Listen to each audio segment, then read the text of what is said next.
పేదలకు ఒక రూల్ అని నేను అడుగుతా ఉన్నా. ఇదెక్కడ న్యాయం?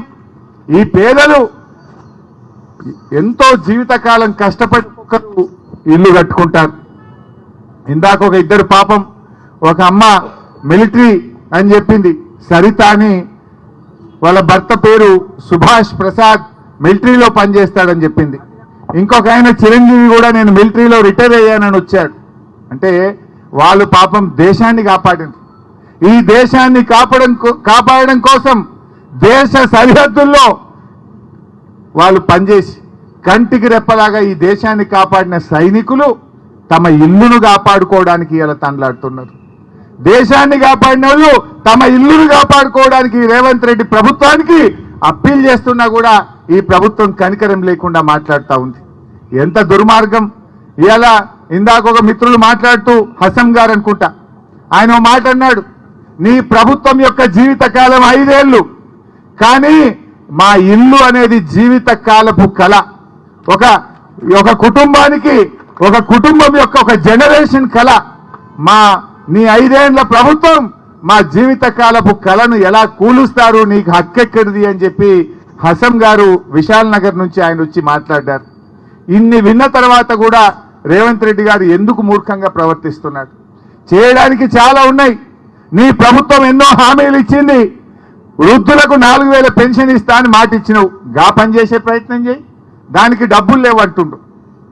రైతులకు 7500 రైతు బంధిస్తా అన్నాడు, గా పని చేయమంటే దానికి డబ్బులు లేవు అని మాట్లాడుతున్నాడు.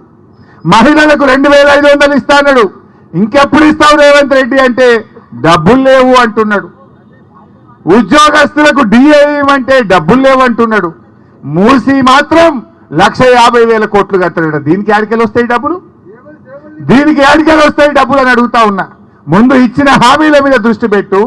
ఇవాళ ఎస్సీ, ఎస్టీ, బీసీ, మైనారిటీ హాస్టళ్లలో పిల్లలకు అన్నం పెడతలేదు. 6 నెలలకెళ్ళి నువ్వు మెస్ ఛార్జీలు కూడా ఇవ్వలే.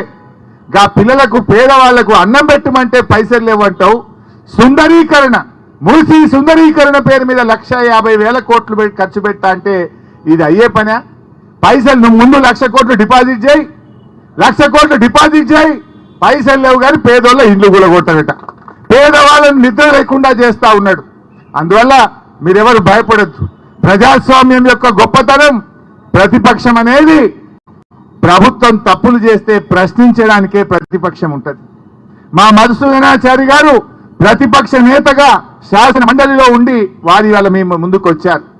కేసీఆర్ గారు అసెంబ్లీలో ప్రతిపక్ష నేతగా ఉన్నారు.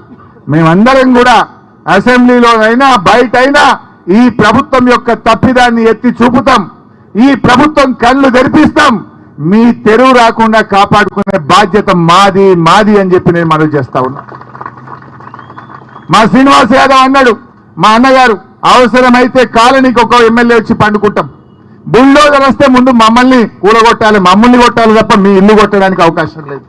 అంత దూరమైన ఉంటాం, మిమ్మల్ని కాపాడుకుంటాం. భయపడద్దు. ఎందుకంటే మీరు జీవితకాలం కష్టపడ్డారు. ఇంక 20 ఏళ్ళు 30 ఏళ్ళ దాకా మీ ఇన్స్టాల్మెంట్లు ఉన్నాయి బ్యాంకులల్లో. ఈ ఇల్లు కూలగొట్టాడు, బ్యాంకు ఊరుకుంటాడా? ఏడుండాలి, ఉండడానికి ఏడుండాలి, బ్యాంకులో ఇన్స్టాల్మెంట్ ఎడగట్టాలి, వాళ్ళ జీవితాలు ఏమైపోతాయని అడుగుతా ఉన్నా. అందువల్ల ఇది మీది న్యాయమైనటువంటి డిమాండ్. ఎవరు కూడా ఆందోళన చెందొద్దు. ఇందాక మిత్రుడు చెప్పాడు, ఇదే మూసీ మీద 6 కొత్త ప్రాజెక్టులు కడుతున్నారు. 40 50 అంతస్తుల అపార్ట్మెంట్లు కడుతున్నారు. మరి రేవంత్ రెడ్డి ఈ కట్టుకున్న పేదోళ్ళ ఇండ్లకేమో నంబర్లు వేస్తున్నావు. ఇదే మూసీని ఆక్రమించి, మూసీ ఆనుకొని 6 పెద్ద మల్టీ స్టోరీడ్ బిల్డింగులు కడితే దాన్ని ఎందుకో ఆపడు, దాన్ని ఎందుకో నోటీసులు ఇయ్యడు, దాన్ని ఎందుకో కూలగొట్టాడు. ఎందుకంటే వాళ్ళు పెద్ద వాళ్ళు. ఈ పేదవాళ్ళు నోరు లేని వాళ్ళను, ఈ పేదవాళ్ళను ఏం చేసినా ఎవడు రాడనుకుంటుండు. ఆ బలిసినోళ్ళను మాత్రమేమో దగ్గరుండి కట్టిస్తుండు, పేదోళ్లకు మాత్రం నోటీసులు ఇస్తుండు. కానీ ఈ పేదవాళ్లకు బీఆర్ఎస్ పార్టీ ఉన్నది, కేసీఆర్ గారు మీకు అండగా ఉన్నారు.